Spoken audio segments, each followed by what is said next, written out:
The moon shines brightly and illuminates the black water of the ocean. Thick fog descends on it in ominous silence.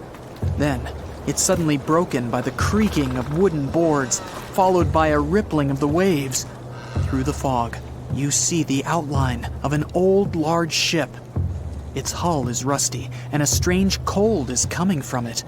But the most unsettling thing is that there's no one on the deck. The ship sails without a crew. No, this isn't a mythical Flying Dutchman, but a very real ghost ship. September 2nd, 2019. The British Royal Navy's ice patrol ship, called the HMS Protector, sails through the calm waters of the Atlantic Ocean. The time is 11 p.m. Some of the ship's crew are on deck, while others are sleeping in their cabins. The captain steers the ship and looks straight at the horizon. The sky is lit up by an orange twilight, and clouds float in the distance. Suddenly, against this beautiful landscape, one of the sailors notices the black silhouette of an unknown ship. The captain slows down and steers the ship a little closer to the mysterious vessel. This is an old cargo ship, 250 feet long. Attempts to contact the crew members lead to nothing. It seems the unknown boat is floating in the ocean by itself. There's no one on board, at least, no one alive. The deck of the ship creaks from rocking on the waves. The sun sinks below the horizon, and it gets dark. The ship looks terrifying. British sailors don't dare to climb on that strange deck. They take a photo, post it on the internet, and sail away. Many people on the internet will assume the sailors met a real ghost ship. 5 months later, we're in the village of Ballycotton in County Cork, Ireland. A local leaves the house early in the morning to go for a daily run. Music in his headphones, fresh cool air, and a scenic route are ideal conditions for a good workout. The jogger runs along the road on the coast of the Celtic Sea. There was a strong storm last night, and now the sea looks calm. The man runs along the top of a low cliff and notices a huge vessel. An old rusty cargo ship 250 feet long lies on the beach, right among the rocks. No people on board. It seems the ship has been here for ages, but the local is sure this vessel wasn't here yesterday. A little later, it turns out this is the same ship that the sailors from the HMS Protector saw 5 months ago, thousands of miles from this place. The cargo ship, called the Alta, was built in 1976. Nobody knows who used it all this time and for what purposes. It's only known that in 2017, the ship was purchased by a new owner and marked with the flag of Tanzania. It's important to say that almost all cargo ships are equipped with AIS, Automatic Identification System, which is needed to track ship movements in the ocean. Since 2015, something strange started happening with the Alta's AIS. The ship disappeared from the satellites, then reappeared again. Over the past few years, this ship had changed several names and flags. It's not surprising that its AIS shut off and turned on numerous times.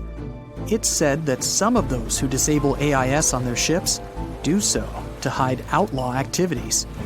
The ship's captain, whoever it was, clearly didn't want to show the Alta's movements. As AIS showed in 2017, the ship had sailed near Greek port cities. The Alta made 12 stops in 3 such cities in different parts of Greece. Then, the AIS signal disappeared, and 10 months later, the Alta reappeared near the northern coast of Africa, 1,200 miles from Greece. In September of 2018, the ship was sailing about 1,400 miles southeast of Bermuda, and at that time, the crew members started having problems. There were 10 people on board the Alta. On September 19th, the ship's engine failed right in the middle of the Atlantic Ocean. The nearest shore was very far away. The ship began to drift. As days passed, the crew couldn't fix the vessel. Food supplies were running low. The crew started to panic and tried to contact someone. The situation got worse as a strong hurricane was approaching the place where the ship broke down. crew members contacted the U.S. Coast Guard. On October 2nd, a helicopter headed towards the ship. Food and water were unloaded on the Alta. This was enough for the crew to bide their time for several days. About a week later, a rescue boat sailed about 1,500 miles to reach the Alta and help the stranded sailors. Shortly before the start of the hurricane, American rescuers succeeded. The entire crew of the wrecked ship was taken to Puerto Rico. The Alta remained drifting in the ocean. After a while, another ship arrived to tow it to the coast of Guyana. Then, something went wrong again. The ship was hijacked. Who did it and why remains a mystery to this day. But then, for some unknown reason, the thieves decided to abandon the ship and left it to drift in the ocean. For almost a year, the ship's location couldn't be tracked. Then, in September 2019, the vessel was found by the British Royal Navy. How the Alta was able to cover the distance across the Atlantic and wash up on the coast of Ireland is unknown. An investigation has been launched in Ireland. It's necessary to identify the owner of the vessel and find a responsible person to take on the task of towing it. But no one has since been found.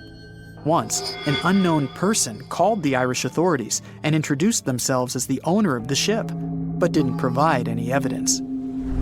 Several barrels of oil were found on board the Alta. To dismantle the ship, the Irish authorities will need to spend about 10 million euros.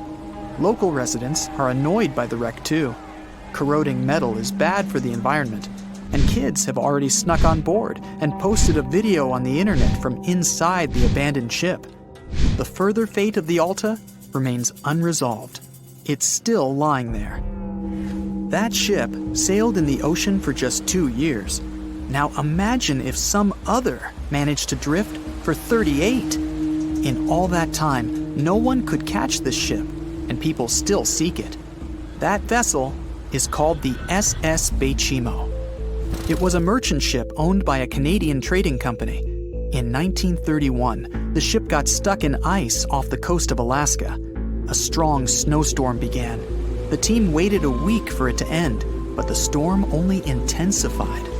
One day, the weather improved a bit, and part of the team was evacuated to the nearest city. Another part of the crew, with the captain, set up camp near the ship. The storm started again and didn't stop for a long time. The blizzard was so heavy that the ship's captain couldn't see beyond his arm's reach. Finally, when the storm was over, the captain saw that the ship simply vanished. He decided the Baychimo sank during the storm. A week later, the ship was found, drifting near the place where it was lost. The hull of the ship was damaged so badly that it was unsafe to sail on it. The captain decided to abandon the ship. However, it didn't sink. For the next 38 years, it was drifting at various points along the Alaskan coast. Several times, people climbed on the ship, including native Alaskan residents and a group of researchers. Attempts to save the vessel from the sea ended in failure. The salvage operations were hampered by drifting ice and bad weather. The last time it was seen was in 1969. The ship was frozen and blocked by the ice. In 2006, the government created a special project to find the Baychimo. However, in all these years, the ship still hasn't been found. Its fate is unknown. It's likely that the ship has finally found peace and is now lying on the seabed of the Chukchi Sea. Far out in the open sea on a perfectly calm day, a dot appears on the horizon. It grows in size as it gets closer, and soon you can see it's a ship. But when you look at it through the spyglass, chills go down your spine. The vessel is in perfect condition and its cargo is on board, but it's completely devoid of people, drifting listlessly along the current.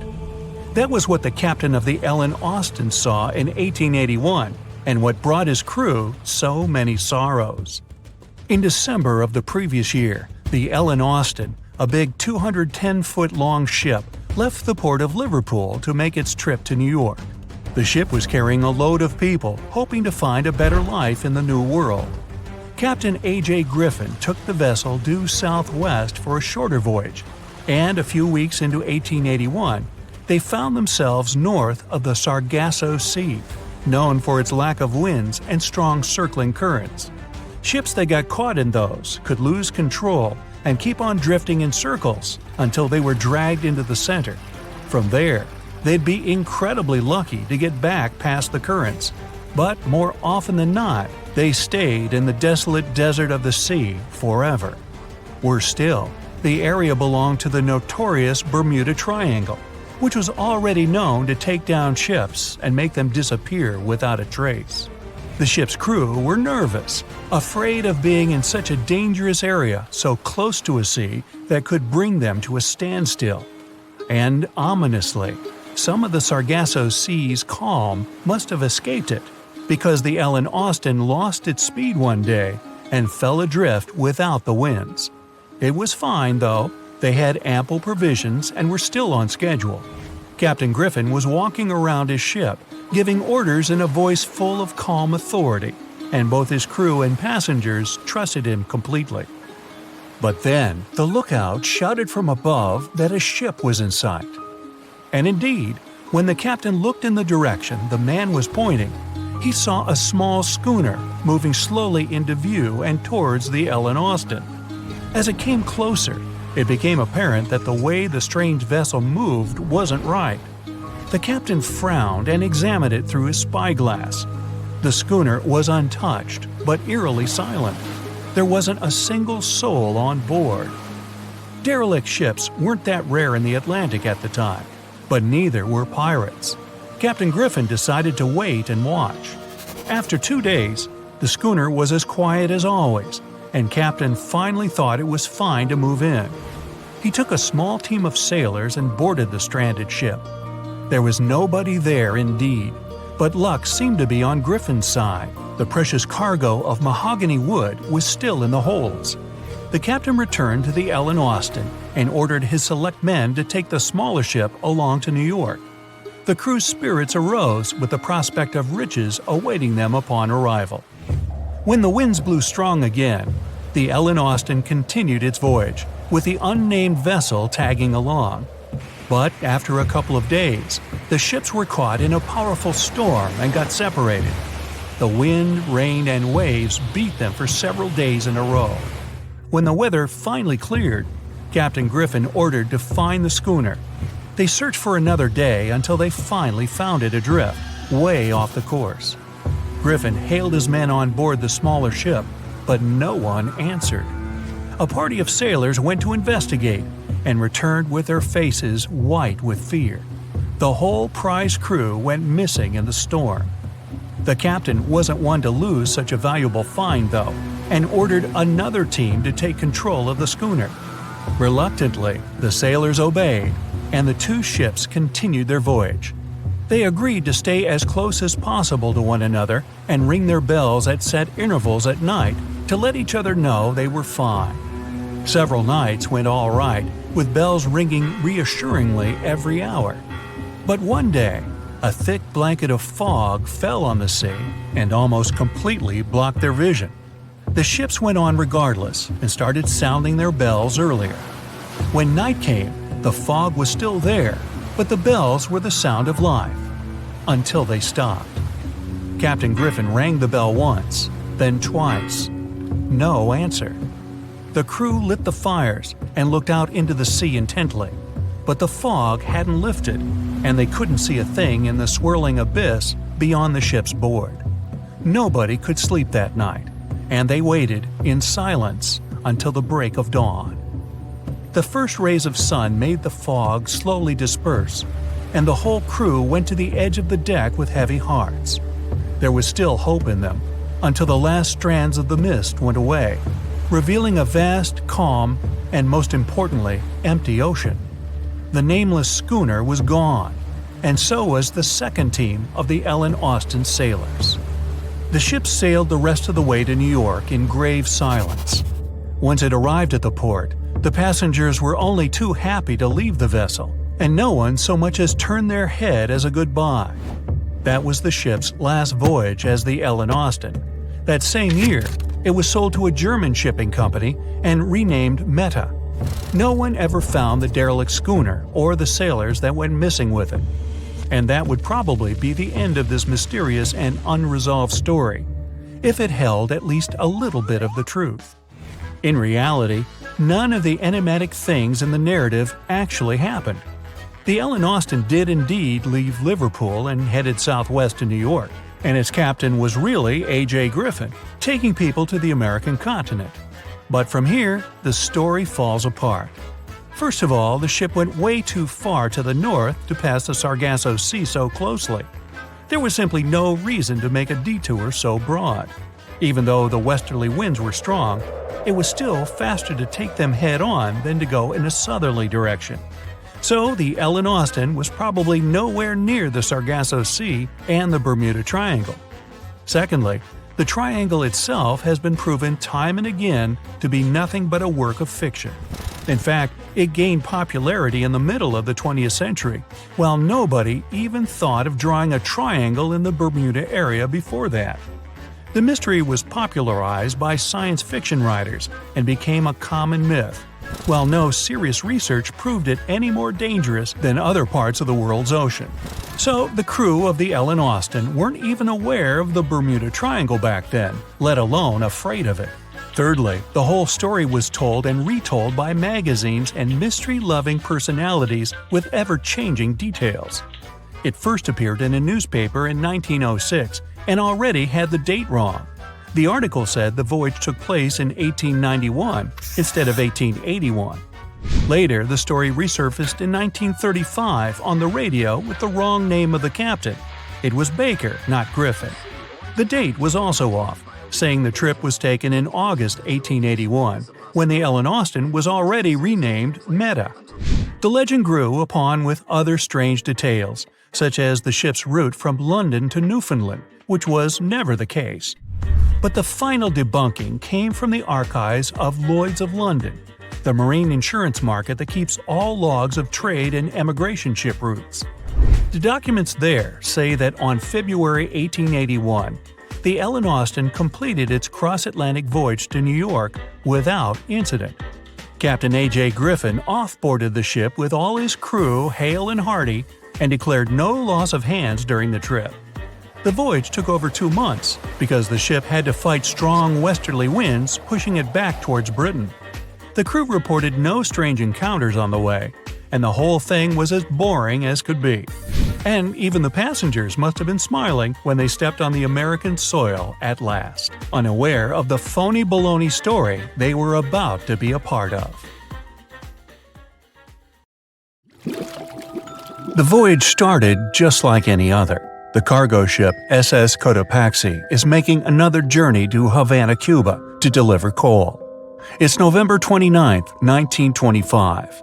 For Captain Meyer and his crew, leaving Charleston Port, South Carolina, it will be the last trip the ship ever makes. Its route ran through the Bermuda Triangle. 2 days into the trip, the Cotopaxi sent out a distress signal. It had got caught up in a strong tropical storm and turned over on its side. The wind was very strong and there was powerful lightning as well. Rain gradually filled the ship's hold. Then there was a bright white flash, and the ship disappeared without a trace. Later, its wreckage was found in the Gobi Desert, which is in a completely different part of the world. All 32 crew members, including the captain, were missing. Of course, the part about the Gobi Desert is fictional. For one of his movies, Steven Spielberg came up with the idea that the ship was moved there by aliens. Still, in real life, the ship was never found, and its crew really did disappear. It was officially declared missing a month afterward, and nobody could find the wreck. It seems like a classic case of mysterious things going on in the Bermuda Triangle. But most mysteries are solved sooner or later. In 2020, the Cotopaxi was found. A man named Michael Barnett had moved to Florida to study shipwrecks off the coast. One wreck in particular really caught his attention. It was much larger than the others, and the locals called it the Bear Wreck. It was about 40 miles from St. Augustine in northern Florida, but no one had ever managed to identify the rusty hull. So Michael started to do some detective work. He measured the size of the shipwreck and started working through all the information he could find. He researched hundreds of old newspapers, leafed through insurance records, and looked at artifacts found on the wreck. After hundreds of hours of hard work, Michael was sure it was the Cotopaxi. But a few years before, there had been a rumor that the same ship had been found off the coast of Cuba. The Coast Guard found the wreck of a cargo ship about the same size that looked a lot like the one lost in 1925. Michael was sure they were wrong, so he teamed up with some science journalists and kept investigating. Soon they discovered something that seemed to confirm Michael's belief. Divers found brass valves with the letters SV on them in the wreckage of the ship. Michael suggested these initials referred to Scott Valve Manufacturing Company. The headquarters of this company was in Michigan, not far from where the Cotopaxi had been built. The company had probably supplied parts for the Cotopaxi. So the puzzle seemed to be solved. The Bear wreck was really the missing cargo ship. But Michael still needed to work out why the ship had sunk. Did something mysterious really happen to the Cotopaxi in the Bermuda Triangle? Later, Michael found the testimony of the ship's carpenter among some old papers. The carpenter claimed that the hatches covering the coal on the ship had been in a terrible condition before it sank. Repair work on the covers wasn't finished before the crew got the order to sail to Cuba. So if the hatch covers were still broken during the trip, water could have easily gotten on board. This water probably flooded the hold during the tropical storm. This was the real reason why the Cotopaxi went down. There was really nothing mysterious about it. It was just a mistake made by ordinary people. But this is just one example out of dozens, or even hundreds, where ships and planes have gone missing in the Bermuda Triangle. We still can't explain some of these incidents. It seems like there really is something weird going on there. One of these strange events happened in 1948. A passenger jet was headed for Miami from San Juan, Puerto Rico. It disappeared in the same area as the Cotopaxi. The 32 people on board vanished without a trace. The weather was clear throughout the flight, but experts think that when the plane was about 50 miles from the coast, it could have been hit by a strong wind that knocked it off course. Years later, a similar plane was found in the area of the Bermuda Triangle, but because no one could work out the registration, it was impossible to say for sure if it was the same one. Something even stranger occurred not long before, in 1945. 5 planes went missing all at the same time. Some trainee pilots were practicing their navigation skills, but when they'd finished, it seems they couldn't find their way back home and disappeared. Many people assume they just ran out of fuel. This seems likely, but still, the circumstances were really strange. The trainees were being supervised by an experienced pilot who had 2,500 hours of flight time. He would never have let a group of newbie pilots get that far away from their base. Even now, people still debate what could have happened. Some insist the pilots ran into something supernatural out there in the Bermuda Triangle. But who knows? And here's another freaky thing that happened there which no expert has been able to explain. Time travel. In 1970, Bruce Gernon was flying a plane from Andros Island to the Florida coast. When he was at 11,500 feet, a giant cloud appeared in front of him. It kept getting bigger and bigger, and he had no choice but to fly through it. As soon as he did, the plane was surrounded by darkness. It was as if the day had turned to night in a split second. Suddenly, Bruce began to see white flashes of light around him. They were so bright that they lit up the entire sky. But they weren't lightning bolts, although he couldn't really explain what they were. The plane continued through the strange cloud for almost a half an hour. Bruce noticed that the cloud changed shape during this time. The space around the plane turned into a tunnel. Then the tunnel started narrowing. Bruce became really tense as he tried to cope with the plane's controls. All his instruments and navigation equipment were going crazy, and the electronics stopped working. Then, a white light appeared at the end of the tunnel. Just like in the movies, the plane escaped the closing cloud tunnel at the very last second. Everything was fine, but now Bruce found himself in some white fog. He had no idea where he was. Then he managed to contact ground control. He was shocked when he learned that his plane was already in the airspace above Miami.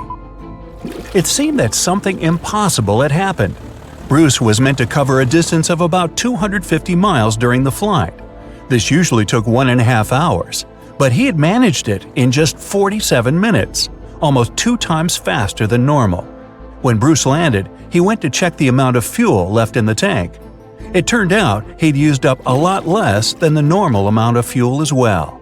Could there be a logical explanation for the time-traveling plane? Well, records show that a large number of sunspots were detected on the surface of the sun that day, and there was a strong solar wind. This could easily have made the electronics and devices on the plane go crazy. But what about the mysterious cloud? The Florida coast is a place where 2 large air currents meet. One has a high pressure and the other is a low pressure one. This causes a lot of storm clouds in the area. But people still debate how Bruce was able to cover the distance so quickly. Some people say that some kind of mysterious dark energy was involved. Others say it was a gravitational anomaly that curves space and time. Others think that Bruce is just a fraud.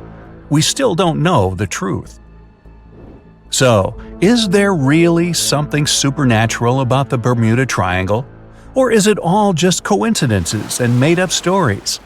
The truth is that no more planes and ships disappear in the Bermuda Triangle than anywhere else in the world. At the beginning of the 20th century, somewhere off the coast of West Africa, a German steamship was leaving the port. Suddenly, the weather got worse, and the vessel entered a thick fog. The sailors ran aground on a sandbank close to the shore. Luckily, no one was hurt, and they were even able to save their precious cargo. But the ship was stuck in the sand for good. And it was not alone there. Nearly the entire length of the western coast of Namibia is called Skeleton Coast. If the name sounds scary, that's because it is. This 976-mile-long beach line is among the most dangerous places on Earth. The local Bushman tribes believe that their supreme deity made this land when it was angry. The Portuguese were the first Europeans to set foot in Namibia in the 15th century. And yep, they didn't like Skeleton Coast either. Portuguese explorers thought this land presented the gates to the underworld. This is the place where the Namib Desert meets the Atlantic Ocean. It might be dangerous, but it's actually beautiful.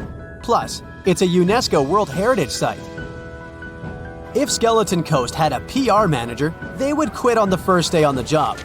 The area is not exactly tourist-friendly because of its geography and history. Beneath the sand and the waves, there is a secret ocean currently lurking for unsuspecting sailors. It's called Benguela Current. It flows towards the north along the coast of southern Africa. This part of the Atlantic is rich in marine life, but the current's land neighbor isn't that happy with the deal. This arid climate created the Namib Desert, one of the driest regions on Earth. And that marine life I just mentioned? It's sharks. 11 species of them to be exact. And yes, the great white decides to pop by once in a while. So far, we've got a desert landscape, strong currents, and sharks. Not a place for a beachside resort, definitely. But if someone ends up on Skeleton Coast, will they know they're in danger? Don't worry, they will. The beach is littered with wrecks of all sizes and shapes. If you remember that German ship I mentioned in the very beginning, its massive and rusted stern is now sticking out from the desert sand. There are some 500 wrecks in total scattered along the coast, and it's a mixed crowd, from Portuguese galleons centuries old to ships that ran ashore here in the 21st century. A modern fishing ship called Zela India managed to slip from its tow rope in 2008 and ended up on Skeleton Coast. Okay, it didn't escape on its own, it had some help from the elements. But it's better to be a tourist attraction on a beach than to be broken up for scrap. That's where the trawler was originally going, poor thing. Skeleton Coast's most famous inhabitant, to call it such a place, is the wreck of the Dunedin Star. The British cargo liner ran aground here in 1942. The massive rescue operation that followed reveals why it's so dangerous for sailors to end up here. The rescuers managed to save all of the crew and passengers, but at a heavy price.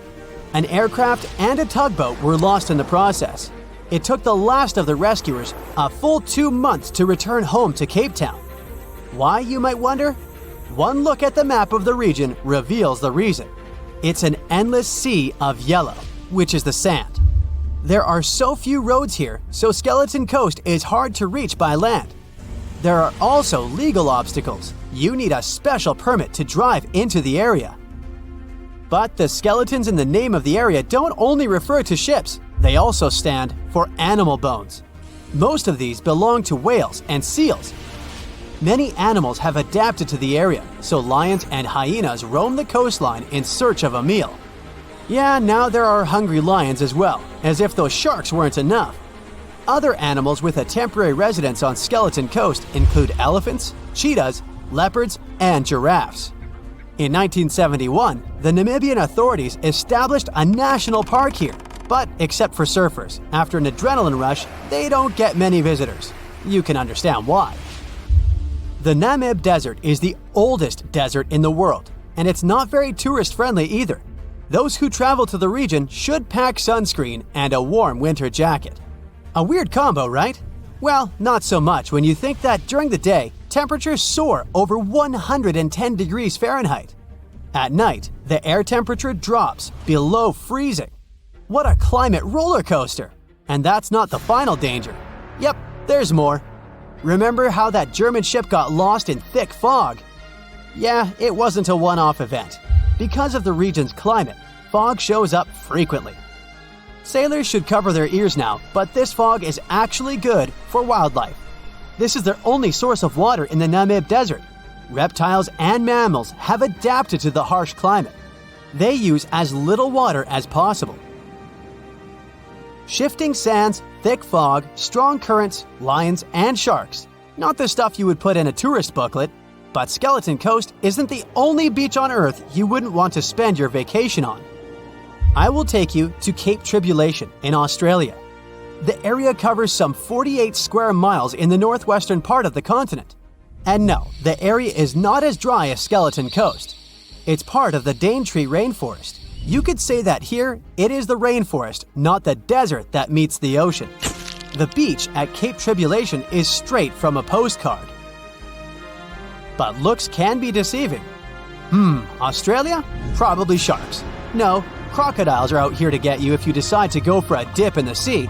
There are saltwater crocodiles that the locals call salties. Well, that's a cute nickname for such a dangerous reptile. And it's not just them. The wildlife seems to have a beef with visitors. From October to June, the waters around Cape Tribulation are full of box jellyfish. Their venom affects the human cardiovascular system. When touched by a jellyfish out at sea, swimmers won't have enough time to reach land for help. Vinegar helps neutralize the sting, so you might want to keep a spare bottle in your luggage. Crocodiles and jellyfish sound dangerous, but there's one more animal you should look after. It's the wild boar. It might sound funny, but you won't laugh when you're being chased by one of these across the beach. 21 million wild boars live in Australia. They're mostly active at night, making it even more dangerous if they charge at you. The best defense is running in circles. Wild boars can't cut corners well. That's probably why we don't see many of them taking up careers as race drivers. Cape Tribulation has one last danger installed for you, and it's not an animal. Out here, even the trees are plotting against visitors. The stinging tree got its name for a reason. If you try to pick one of its beautiful red berries, it'll fight back. Its prickles are like tiny glass shards. The less than pleasant effect on your skin will last for a month. Then there is this wait-a-while bush. Who keeps naming them like this? This long vine has spikes that grab hold and just don't let go. They are so strong, they can pull a human off a horse. You'll have to wait for someone to come by and save you from this thorny grabber. If you are about to cross this Australian beach from the vacation list, hold on for a second. Tourism is booming here. The local authorities have restricted access to all of the danger zones. Visitors go swimming in dreamy water holes that are surrounded by lush vegetation. There are even ropes to swing from. Now, that's a beach you can finally relax on. Strange things occur in the cold waters of Antarctica. One of these things happened to a ship called Jenny. It was a small schooner whose history began in 1822. The boat and its crew set sail and disappeared a year later. For 18 years, the ship was considered sunk. People forgot about it, but in 1840, the vessel reminded the world of itself. That year, the whaling ship Hope sailed through the Drake Channel in Antarctica. The crew members noticed a ship among icebergs. It was the schooner Jenny. It was floating slowly in the dark, with no signs of life. The captain of the Hope, Mr. Brighton, gave the order to approach the mysterious vessel. They thought it was some creepy ghost ship, but as they came closer, they noticed crew members on the deck. The sailors of the Hope called out to them, but received no answer. This time, it became clear that something terrible had happened to the Jenny. When Brighton boarded, he realized that the Jenny crew members weren't missing. They were here. Frozen people stood like statues. Brighton went down to the lower deck and found the captain. He was sitting frozen at the table, holding a pen. Brighton looked at the logbook. The last record was made on May 4th, 1823. The captain wrote that he was the only living member of the crew. They spent 71 days without food. It seemed that the ship got lost in the sea because its captain went off course or sailed into an iceberg, but no one knew for sure. After that, nobody ever saw the Jenny again. According to rumors, the crew of the Hope abandoned the frozen ship and left it to drift in the cold waters. According to other rumors, this whole story is fiction. The story of the Jenny was described in a German magazine in the middle of the 19th century. Still, there was no further evidence of the ship's existence. Already in our time, Cambridge University decided to explore the case of the Jenny. The researchers discovered that one of the crew members of the Hope, who didn't disclose his name, told someone the legend of the frozen ship. Someone shared the story with another guy, and it was published in a German magazine called Globus. And that's all. There was no other evidence. One of the most famous ghost ships was the Mary Celeste, and there's no doubt about its existence. The history of this vessel was documented in court. People wrote about it in newspapers, but the most exciting thing is that the ship continued to be used even after 10 people disappeared from its deck. The history of the Mary Celeste began in Canada in 1861. When it was first built, the ship was called the Amazon. It changed captains several times, and it also hit some rocks. The boat was sold, bought, then sold again, repaired, and sailed under the name Mary Celeste. In 1872, it had a new captain, Benjamin Briggs. He was a decent, brave man with a lot of experience in navigation. He had a beloved wife, a daughter, and a son. When he went on his last voyage, he took his wife and daughter with him, and his son stayed in America. In November of 1872, the Mary Celeste sailed from the port in New York with 10 people on board and disappeared. 8 days later, another ship, the Dei Gratia, also left New York and followed the same route. Dei Gratia's captain, David Morehouse, noticed the Mary Celeste and immediately realized something was wrong. The ship was moving too freely, as if no one was controlling it. The captain tried to contact the crew members, but no one answered him. Then, together with other sailors, he climbed aboard the Mary Celeste. The ship was in good condition. There was no damage. The hold was slightly filled with water, but it could be easily pumped out. Everything seemed fine, but one lifeboat was missing. The crew members' valuables were in their cabins. The cargo was in the hold. The supplies of water and food were untouched. Judging by the records in the logbook, the ship was caught in a storm, but it was not too strong. Other ships also sailed through this storm, but nothing bad happened to them. The last record was dated November 25th, and it claimed that everything was fine. The sails of the Mary Celeste were slightly damaged, but perhaps it happened after the crew had disappeared. The whole ship was in excellent condition, but what made the people leave it? Part of the crew of the Dei Gratia stayed on board the Mary Celeste to bring it to dry land. Everything went well. They delivered the ship to the closest port. Next, the captain of the Dei Gratia appeared before the court and told about what had happened. However, the prosecutor and the judge didn't want to believe in the story of the Mary Celeste. They were sure the captain got rid of the ship's crew to get money for its cargo. According to the maritime laws of that time, if you found a ghost ship with valuable cargo, then a substantial part of this cargo belonged to you. So, many people thought that David Morehouse decided to earn some money. This version seemed to be more valid than the one about the mysterious disappearance of 10 people. Fortunately, no one accused the captain of committing a crime. They thanked him for his service and gave him a monetary reward. However, his reputation was damaged, which greatly affected his career, as many believed he attacked the crew of the Mary Celeste. But even after this terrible case, trial, and investigation, the story was not over. The Mary Celeste was still an expensive and efficient vessel. It sailed several times, but then one captain crashed it into the reefs to get insurance. The court revealed this deception and accused the captain of intentional property damage. The story of the Mary Celeste became famous all over the world.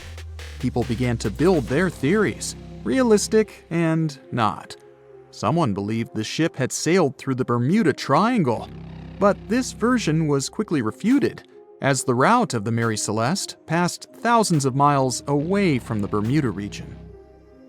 Did the Kraken or another giant monster attack the ship? Nope. Since the boat was found in almost perfect condition, there were no signs of a struggle.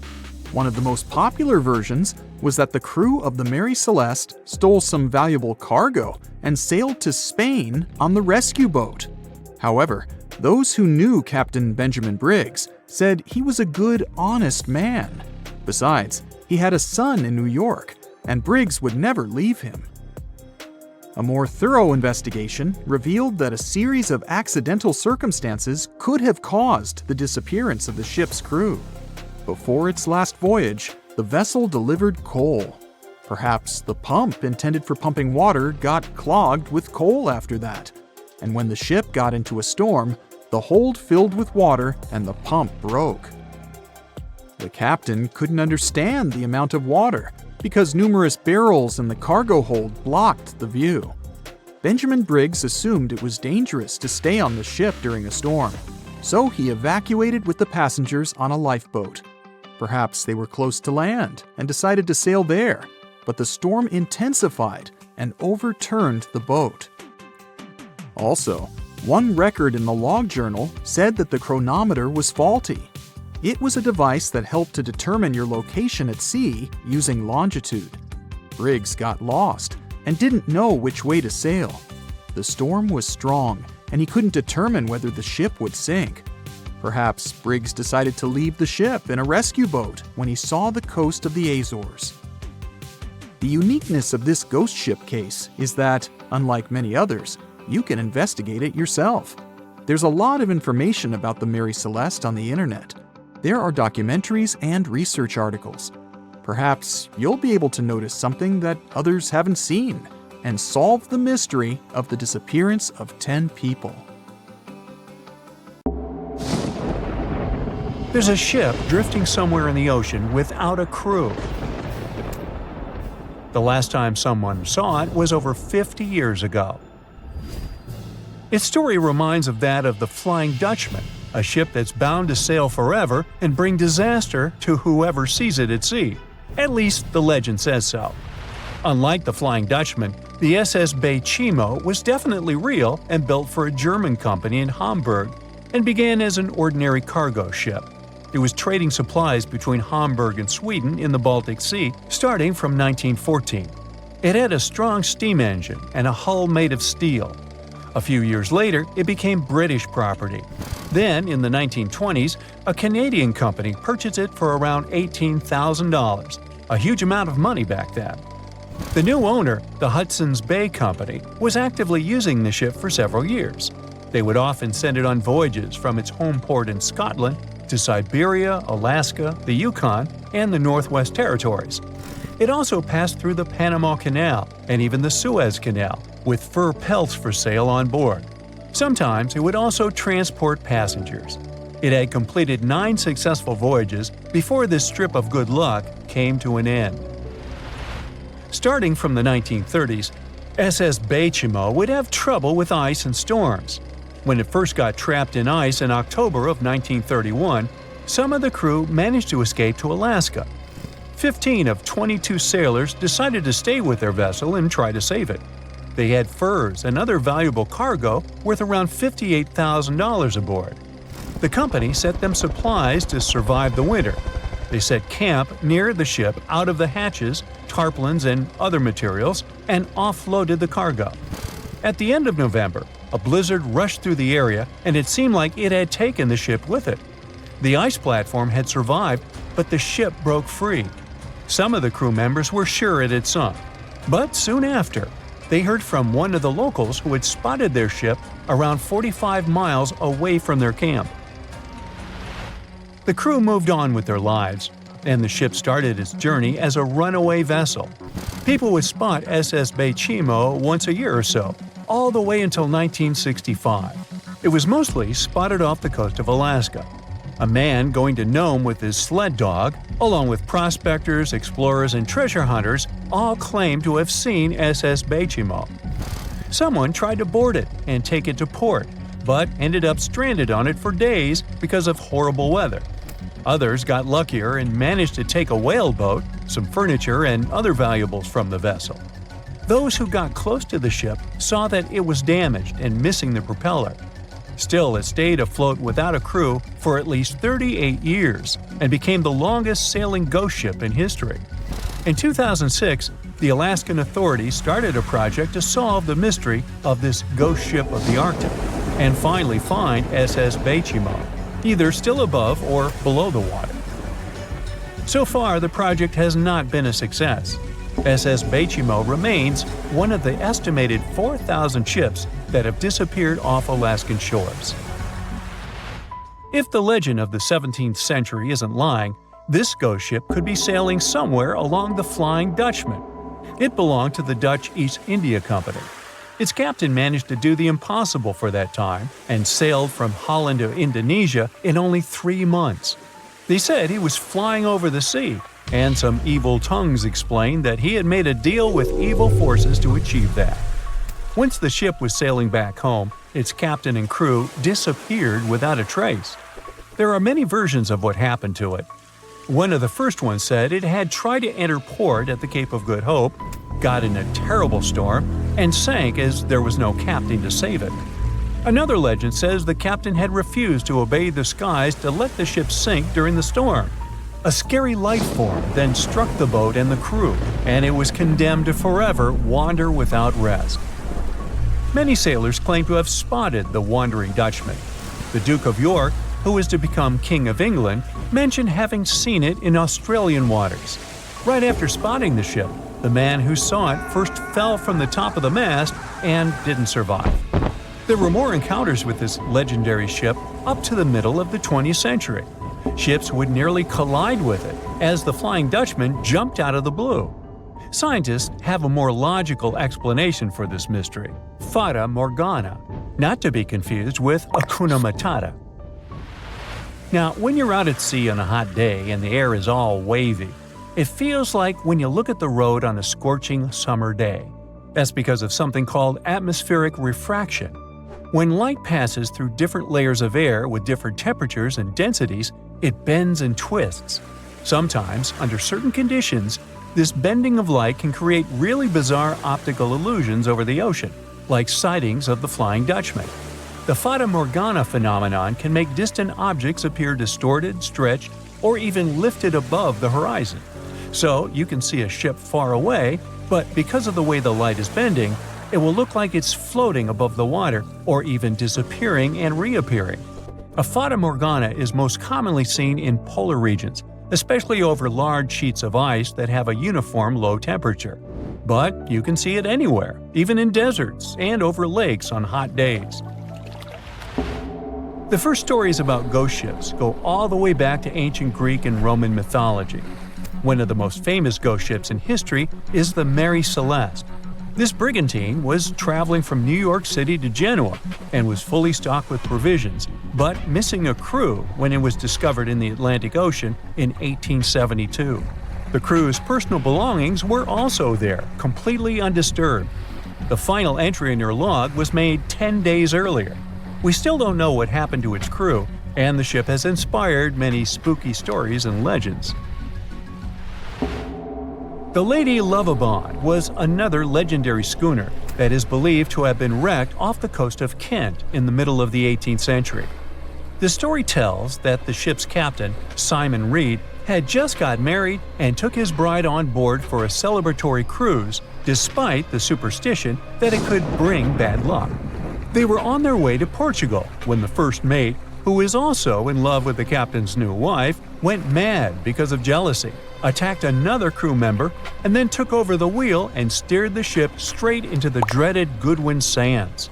No one aboard survived, and the schooner is said to reappear as a ghost vessel every 50 years. In present times, many vessels become abandoned and turned into ghost ships intentionally. There are thousands of them floating in U.S. rivers, lakes, channels, and coastal waters. Some people lose their boats in storms and other extreme weather. Others have to abandon their boats because maintaining them can cost 10% of the boat's price. Plus, docking a vessel can add up to several $1,000s every year. Most boats have been made of fiberglass, so an owner can't just recycle them as scrap metal. So, once they want to get rid of it, they often tie it to a dock and sneak away, or leave it floating far away from the shore, or just try to sink it. When ghost ships sink in shallow waters, they can cause damage to coral reefs, mangroves, marshlands, oyster habitats, and wetlands. Plus, they can collide with unsuspecting regular ships and cause real trouble. So, don't do that. Enough said. What is a boat doing in the middle of a desert? You would expect to find a seagoing vessel closer to shore. This is the question archaeologists have been asking for decades. In 1988, there was a storm near one of the most important archaeological sites in ancient Egypt. A wooden structure emerged from the sand. It was hollowed out by termites. Scientists were determined to solve its mystery. In 2000, they began excavating the site near Abydos, Abydos. An American team of experts soon discovered a boat that was 70 feet long, and it wasn't alone. In total, there were 14 boats neatly resting next to each other. It was impossible to completely dig out the boats because of their poor condition. Luckily, the wood was preserved enough to get a sample. Analyses revealed that the boats were around 5,000 years old, the oldest fleet in human history to this date. The time of their construction predates the pyramids at Giza by half a millennium. Each ship of the fleet rested in a vault that matched its dimensions. The room was roughly a third of the size of a tennis court. It had mud brick walls that featured more than 120 drawings of boats. Ancient Egyptians incised them on whitewashed walls that were excellently preserved. Scientists have known about these mysterious chambers for well over a century. 1901, 1902. A British archaeologist, Arthur Weigel, stumbled upon a strange structure west of the River Nile. His team caught a glimpse of the interior walls. Sadly, a section of the roof collapsed, so they had to call off further exploration. Researchers abandoned the site, but its location remained on the maps. The boat's position first led scientists to think that they rested on a bank of the mighty Nile. But there was a problem with this theory. Today, the river flows almost 7 miles west of Abydos. Further studies of the surrounding terrain showed the Nile didn't change its course throughout history. Also, if the boats floated near a dock, they would be in unstable positions. The 14 vessels at Abydos were perfectly parallel to each other. There was only one conclusion possible. Someone had deliberately placed them like that. They must have gone through a lot of effort. Each boat had enough room for up to 30 rowers. These vessels could really float. They weren't models, but scholars still don't know if they actually sailed any body of water in ancient Egypt. This doesn't diminish the importance of the find. Previously, archaeologists found only small-scale models. In King Tut's tomb alone, there were 35 boat models. For a long time, these figurines were the only clues as to how ancient Egyptian vessels looked like. The boat's design confirms that they were the real deal. They are the earliest surviving examples of something called built boats. Ancient people constructed primitive vessels by hollowing out large tree trunks. The alternative was reed that was tied together to form a raft. The boats at Abydos had planks tied together. This was a major breakthrough in shipbuilding. During their lifetime, the boats must have seemed impressive. Timber was a valuable commodity at the time. There was no wood in the desert. Cedar had to be imported from Lebanon. The only person who could afford such luxury was the pharaoh. Studying the area around the ancient fleet provided more answers. Scientists discovered a mud brick structure where Egyptians worshipped the pharaoh. Its approximate date of construction matches that of the wooden boats. The same bricks out of which this building was made were used to encase the fleet. At the time of their construction, the rooms they were stored in had a ceiling. That's the section that archaeologists stumbled upon in the early 20th century. Just like mummies and coffins, these marvelous ships rested inside splendid vaults. The exterior of these rooms was also impressive. The outer walls originally had a plaster of white limestone. It reflected sunlight. In the desert sun, the structure housing the boats must have shone from miles away. Ancient Egyptian builders used the same technique to cover the pyramids 500 years later. Today, their surface looks jagged, but it wasn't always like this. When they were constructed, the pyramids had a top layer of fine white limestone. Their surface was smooth and it gleamed in the sunlight. Instead of stairs, the outer layer of the pyramids was more of a sleek ramp. Archaeologists were left with one final question. Which pharaoh owned the fleet? The answer lay just a mile from the site. This is where the tomb of a pharaoh from the 5th dynasty rested, King Senwosret III. Its time and style of construction matched the ones of the chambers with boats. The very end of his rule might explain how the boats ended up in the middle of the desert. The pharaoh probably passed away in northern Egypt. Then his body was transported down the Nile to Abydos in a marvelous procession of decorated boats. The vessels were later lowered to chambers near the final resting place of their owner. This had a symbolic meaning. In the ancient Egyptians' belief system, ships played a key role. Their supreme deity was Ra. He traveled through the sky during the day in the form of the sun. At nighttime, he sailed through the netherworld in a solar boat. The pharaoh identified himself with Ra. That's why he needed boats in the afterlife. That was the only way to regenerate himself. Just as the sun rises every day above the horizon. This belief existed for thousands of years. The more famous Pharaoh Khufu also had a ship. Scientists found it in 1954 next to his pyramid at Giza. It is some 4 centuries younger than the fleet at Abydos, but Khufu's ship was almost 2 times longer. The Great Pyramid of Giza and King Tut's tomb are some of the most famous archaeological finds in Egypt. But there are many more secrets hiding beneath the endless sands of the Sahara Desert. Recently, 2020, archaeologists found a lost city there. They have labeled it as the most important discovery since King Tut's tomb, 1922. The city of Aten is some 3,000 years old. Historians hope it will give them a unique insight into the everyday life of ancient Egyptians. The famous archaeologist and Egyptologist Zahi Hawass proclaimed the site a lost golden city. Aten sits some 300 miles south of Egypt's capital, Cairo. It is close to the famous Valley of the Kings. Archaeologists first found sections of mud brick walls that spread out in all directions. They discovered complete rooms with tools of everyday life inside. The research team unearthed a bakery, a residential neighborhood, and an administrative district. They all date back to the time when the Egyptian civilization was the wealthiest in its long history. They were also the first to make objects from iron. In 1911, scientists found a set of iron beads near a village in Lower Egypt, El Gurza. These are the earliest known iron artifacts. The discovery is literally out of this world. Ancient people made them by beating into shape a piece of a meteorite. The 9 beads were once part of an ornate necklace. They are now blackened and corroded, which is perfectly normal for a piece of jewelry that is over 5,000 years old. They consist of an iron-nickel alloy. Researchers were impressed by the skill of ancient jewelers who processed the beads. Their craftsmanship is more impressive when you think that they didn't know the stellar origins of the material. The Great Pyramid of Giza also has a remarkable feature. An international research group investigated the electromagnetic response of the structure to radio waves. They found that the pyramid has the ability to concentrate electromagnetic energy inside it. This occurred inside its chambers as well as under the pyramid's base. It contains an underground, unfinished chamber. It seems that the electromagnetic response is connected with the properties of limestone, the Great Pyramid's main building material.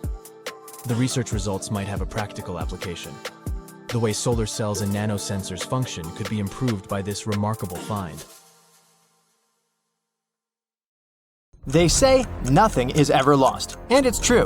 Let's discover ships frozen in time. The first one is truly fascinating. Here, the Antikythera shipwreck.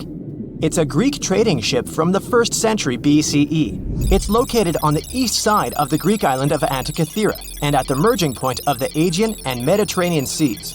Around 2,000 years later, in 1900, a group of Greek sponge divers discovered the wreck. They were going to Tunisia, yet they were forced to find shelter from a storm on a nearby island.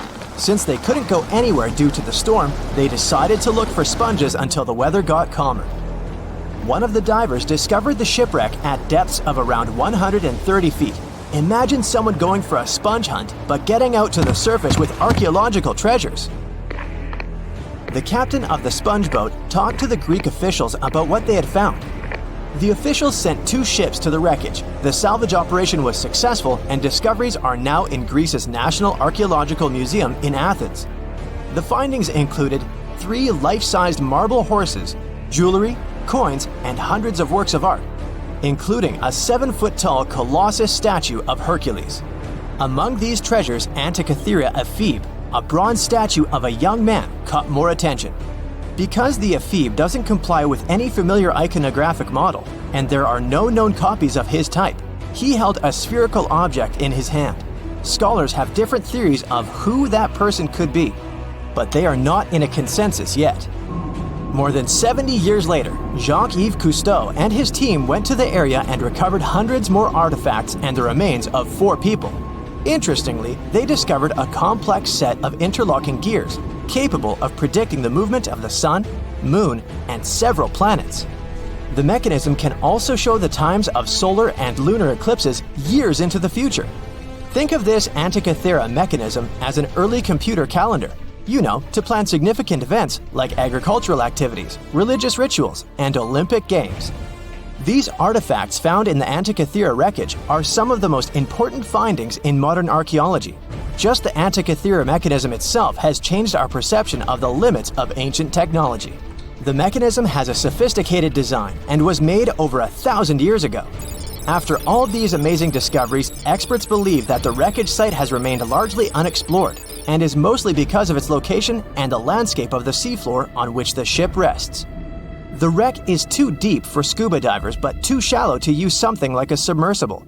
A survey made on the seafloor in 2012 showed evidence of a second wreck about 800 feet to the south. It's clear that this area has a lot to offer humanity. What would happen if those sponge hunters didn't go to the area?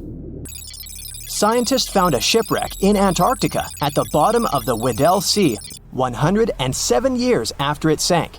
The name of the ship was Endurance, and it was the lost vessel of Antarctic explorer Sir Ernest Shackleton. Scientists who laid eyes on it decades later say it is among the greatest undiscovered shipwrecks ever. That is why they filmed the whole discovery. The video shows the remains of the Endurance and proves it is still in remarkable condition. It has been sitting in 10,000 feet of water for over a century, yet it looks like it sank very recently. So the story goes like this. The ship was crushed by ice and sank in 1915.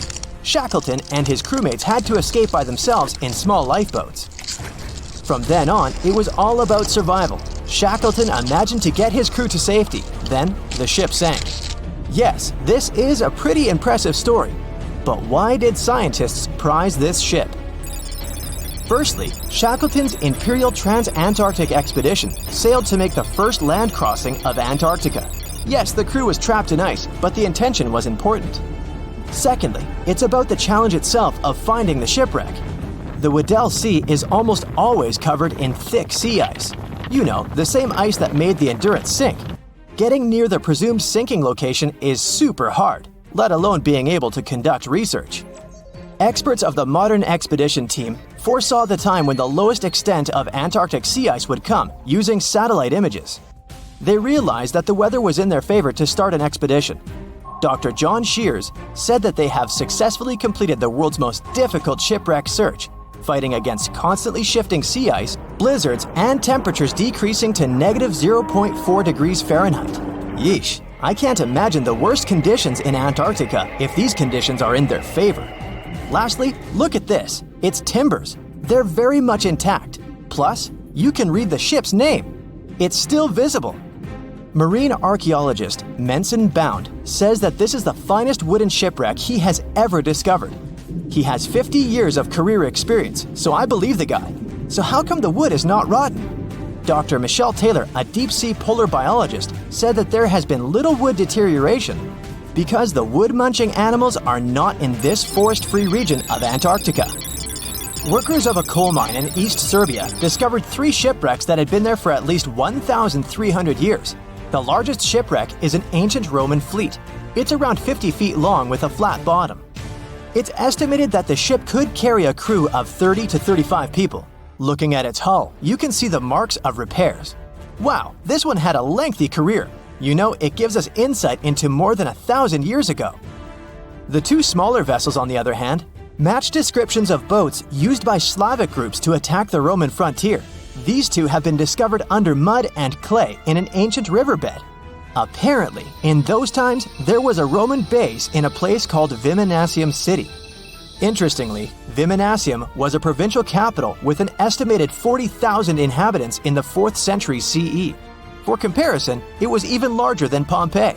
The Kostelach coal mine is a center of hidden gems.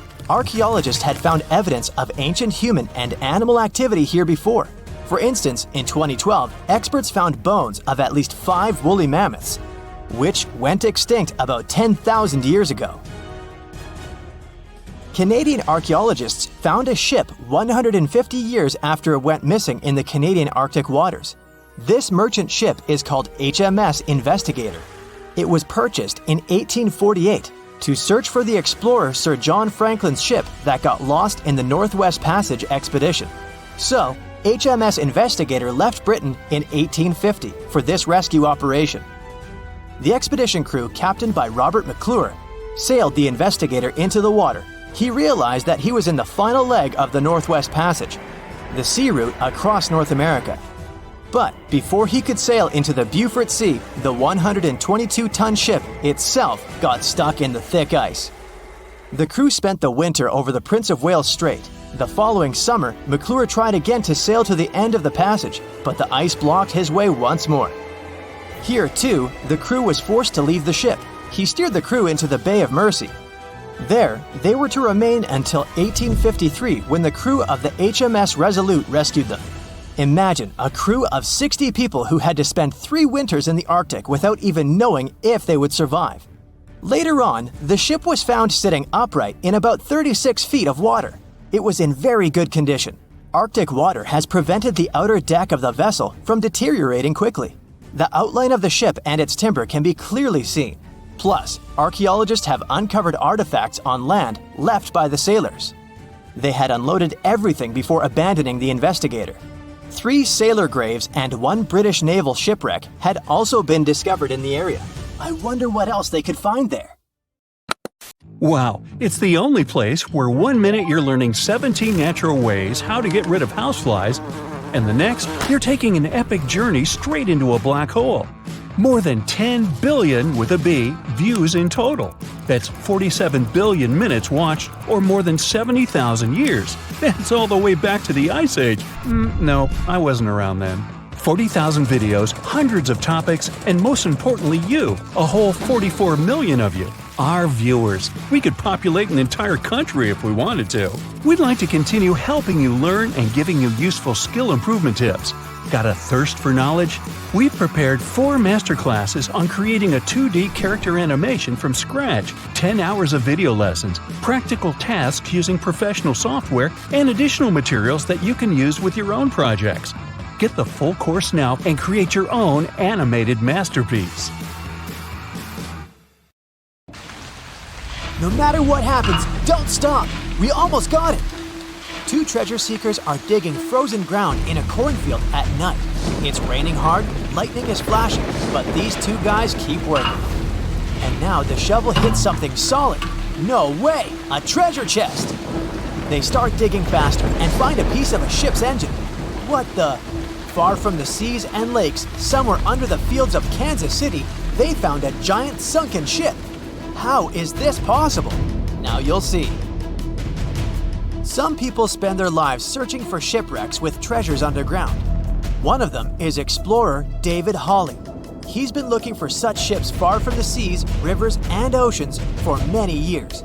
He does this because he likes the feeling of adventure. The holds of these ships may contain chests of gold, antiques, and artifacts. And you can get a lot of money for them. David says you don't have to go into the ocean to find a sunken ship. They may be lying in your backyard. But why do ships end up buried underground among fields, farms, and plains? Let's find out using the example of steamboat Great White Arabia. According to old records, the newspaper clippings, this ship had been carrying about 200 tons of treasure before it sank in 1856. Many rumors and local legends said the ship was lying underground a few miles northeast of Kansas City. It was there because people deliberately altered the riverbed and channels of the Missouri River in the second half of the 19th century. They artificially brought the shores closer to each other. They narrowed the river to increase the flow's speed, so boats could sail much faster. In the 19th century, steamboats were the most popular means of transporting passengers and goods. Before railroads, they extended the western border across the Mississippi and Missouri rivers and brought supplies to people. That's why it was so important to increase the speed of their movement. So, on September 5, 1856, Arabia was sailing along such an estuary. It came across a snag sticking out of the water. A piece of log quickly flooded the ship. Fortunately, all passengers were evacuated. But the steamer and its precious cargo reached the silt bottom of the Missouri River in a few minutes. Several years had passed. Everyone forgot about the vessel. During this time, the course of the Missouri River had changed. But Arabia remained under the wet, muddy bottom. The soil level above it was getting higher, and the ground was losing moisture. Eventually, many decades later, a cornfield formed above the sunken ship. In the 1980s, one farmer owned this area, and he had no idea what was hidden in his territory. David Hawley carefully studied the history of the sunken ships of the USA.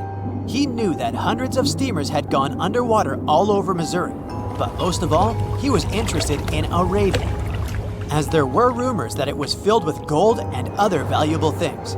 The territory of cornfields in Kansas was vast, but David Hawley knew how to search properly.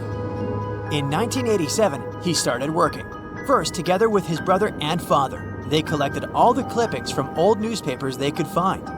They were looking not only for information about the steamer, but also for maps of the Missouri River. They tracked its historical changes, checked the dates, and identified a large area where the steamer sank. Next, they used electromagnetic testing and other geological stuff to study the soil and find the right place. They searched for differences in ground moisture and density. Then, they went through the territory with powerful metal detectors. And so, by the fall of 1988, they had determined the location of the steamer. Arabia was the size of a football field. This gigantic vessel lay 45 feet underground, 4 stories down. But before they started excavating, they had to ask the owner of the cornfield for permission. For the farmer, this news was a big surprise. He agreed, on the condition that the excavations would be completed by spring so that he could sow a new crop. Digging a giant ship in winter is much more difficult and expensive than at other times. It includes additional equipment, electricity, and heating costs. The team worked day and night. They financed the excavations out of their own pocket. Each invested more than $10,000 and took out a bank loan. Finally, they noticed the first details of the ship. The shovels hit the huge engine boilers and the deck. The goal had been achieved. Most of the cargo lying inside the sunken ships is covered with rust, shells, mud, and is badly damaged.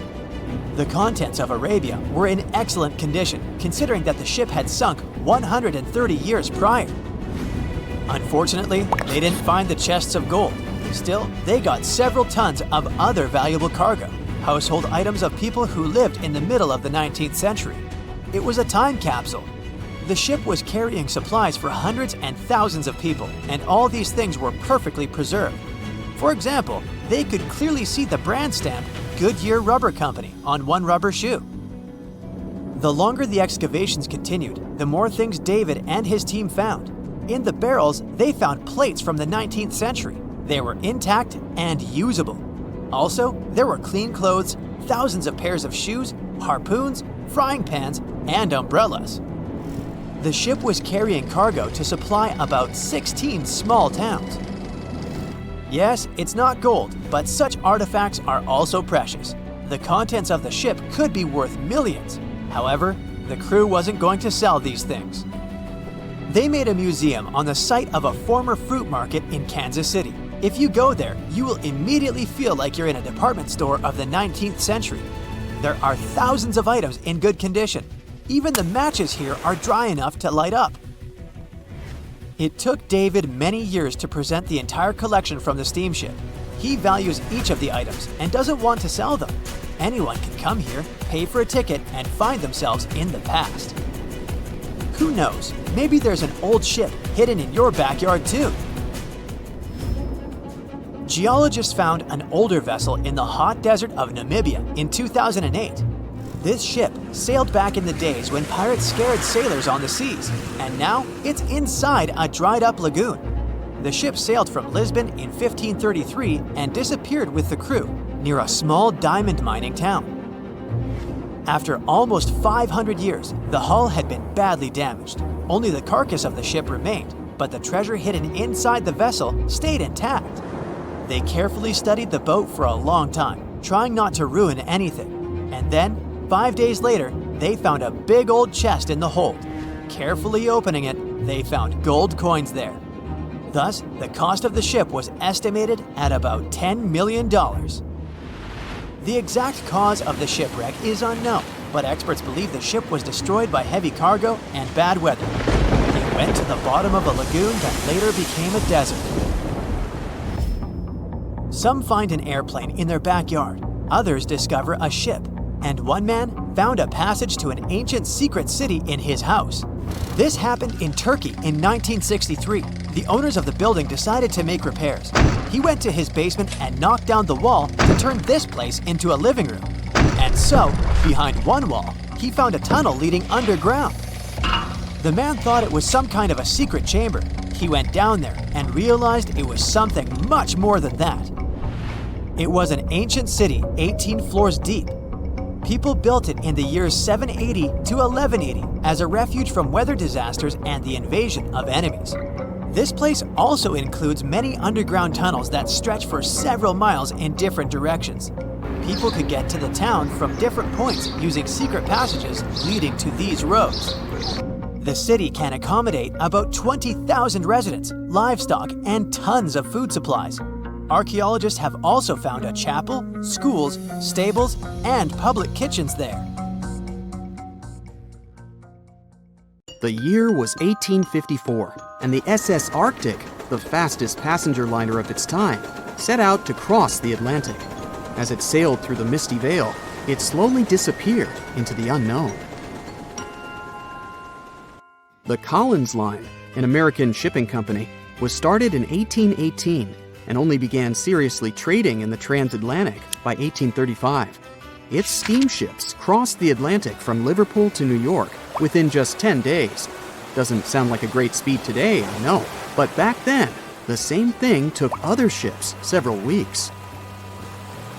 Light on the water with their wooden hulls, powering through with a strong steam engine, those steamships were the favorite choice for many high-profile people. What could go wrong with such an advanced ship, they thought. This reminds me of some other ship everyone believed to be unsinkable. But anyway, back to the Collins Line. It grew to be a serious contender on transatlantic routes, with only one other competitor, the Cunard's Line. It was a British company also aiming to be the main force through the Arctic Passage. In 1835, the company received a new ship that traveled to Liverpool and came back to New York with the largest cargo ever at that time. From then, the Collins Line was steadily growing. It seemed like there would only be future successes for it. Unfortunately, their lavish ships became costly to run with the amount of coal used. Massive power along with weak wooden hulls meant they needed many repairs after each voyage. So, every trip ended up being expensive. But since the ships were safe and had a great reputation, people were willing to pay the price, and the company was definitely not in crisis. They had achieved something no one had managed to do before them. Like I told you, their ships crossed the Atlantic in a whopping 10 days, and Edward Collins, the owner, was very determined to maintain the pace. Their 5 ships easily outran the Cunard's Line of only 3. With this great praise, it provided more attention. Though the Cunard's ships were slower with their iron hulls, they believed there was still profit, regardless of how slowly they sailed. Among Collins' ships, the Arctic, the third of them to be launched, was the largest, reaching 284 feet long, with 2 side-lever steam engines, each with 1,000 horsepower. The paddle wheels made 16 revolutions a minute when at full speed. At the time of its launch, the press called it the most stupendous vessel ever constructed in the United States. But glamour and fame couldn't avoid what would come next. On the 27th of September, the Arctic was on its journey from Liverpool to New York, continuing a speed pace through the thick fog. It's possible that by that moment, after 4 years of record-breaking trips, the crew became overconfident with their sailing and the ship. Going only 50 miles from Newfoundland, they carelessly continued through the fog with no radio contact, sonar, or any other form of identifying objects, equipped only with Morse code. A smaller ship, the SS Vesta, which operated as a fishing vessel, often worked around Newfoundland. It was passing through the same path as the Arctic and crashed into its side. Shocked by the collision, the captain of the Arctic offered help to the much smaller Vesta, but it was soon clear that the damage that seemed minor on the Arctic was far worse. Beneath the waterline, a hole was letting water into the hull. The cost of the much faster wooden hull now seemed less valuable. They steered toward land, trying to plug the holes, but they weren't doing so well, and the seawater continued to pour in, filling up higher and pushing the ship down. And finally, once the engine room was full, it put out the boilers, taking away the massive power the Arctic was once legendary for. They moved slowly until coming to a complete stop. The ship continued to sink, and the order was to abandon it. At the time, maritime law allowed for the Arctic to carry only 6 lifeboats, only capable of saving 180 people. The crew and some of the passengers managed to push their way aboard and took most of the seats on those boats. Things were pretty wild, and everyone forgot about their manners, not letting the ladies and the youngest ones board first. It took 4 hours for the Arctic to sink. 150 crew and 250 passengers were on board. Those that weren't able to find a lifeboat made a desperate attempt to build their own rafts from parts of the ship. 2 days later, only 3 boats made it safely to the shore. The other 3 were never found. Believe it or not, the rescue party also saved some people that had been clinging to the wreckage for 2 days. Unlike the crew, the captain went down with the Arctic, but amazingly survived. He would be only one of 85 people that made it, out of the 400 on board. When the news arrived 2 weeks later, the public responded with great sadness to the losses. Great anger soon followed towards the poor safety measures in the crew. The press published demands to change the laws for more lifeboats. It only made sense to have enough for every person on board a ship. But they ignored those requests. This neglect would lead to more disasters in the future. Enough lifeboats would only come into maritime law some 60 years later, after the disaster of the Titanic. Edward Collins' wife and 2 children were also aboard the ship and didn't return. He was heartbroken, but didn't stop running his business. The Collins line still had a reputation to uphold, the biggest, fastest, and most luxurious on the Atlantic. Edward Collins would now build an even better ship than any other. It was named the Adriatic, and it was the largest ship in the world, 354 feet long. With 2 alternating steam engines that had never been built of this size. These steam engines at the time were at the height of engineering, though today you can only see them in models and toys. With the new addition of 2 masts, the Adriatic would also be able to sail if needed. Luckily, they made some lessons from the disaster of the Arctic. But before their new ship, the Adriatic, was built, another disaster had occurred. The sister ship of the Arctic had also sunk.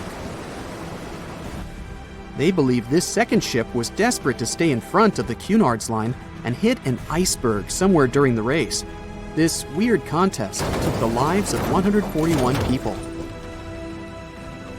The desperation of Collins and his weakly built hulls pushed the company towards bankruptcy in 1858. The newly built Adriatic, costing over $1 million, had only made 1 voyage in the end. And even that voyage was considered a disaster. The ship collided with a tugboat. It still managed to finish its maiden voyage at a suitable time. After the company had gone bankrupt, they had to sell the ship for only $50,000. They removed the great giant engines, replacing them with only sails. Although it was once the greatest ship on the high seas, it was only 30 years later until it was abandoned, labeled irreparable, and anchored in a river. The other remaining ships were also sold and only used for parts. Edward Collins left the industry altogether, seeking work on dry land instead. As the Collins line was no longer in the mix, the Cunards would grow in strength. Without competition, they would win the Blue Ribbon for the next 30 years, and 180 years later, after producing hundreds of ships.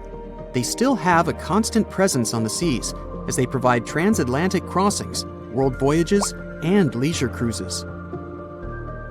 To this day, the Cunard line is the only one to run ships between Europe and America, and it's great proof that it's not always the fastest that's the best.